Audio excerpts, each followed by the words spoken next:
Depuis 3 ans maintenant, on a plusieurs directions d'Orange dans le cadre de la féminisation des métiers techniques qui avait donc pour mission de recruter des techniciennes dans leurs unités opérationnelles. Donc ils ont monté des classes qu'on appelle des classes de filles avec l'AFPA, mais chacun de leur côté. Et donc la problématique que j'avais, c'était de réussir à faire quelque chose qui soit plus homogène et dans le cadre d'une politique nationale avec un contenu donc, qui soit négocié au niveau national. Et donc j'ai eu un travail important avec l'AFPA pour revoir des contenus plus adaptés à nos besoins. On a choisi l'AFPA parce que déjà ils sont reconnus en termes de formation, de qualité de formation. Ils sont présents partout au niveau national, donc on a un maillage du territoire qui est intéressant.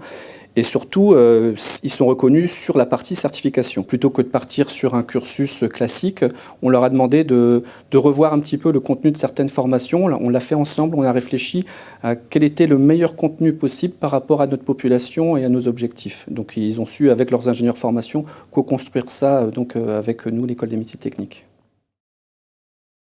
L'idée, c'était de les préparer lors d'une préparation opérationnelle à l'emploi avant d'aller sur les cursus d'1 an en contrat pro, en alternance.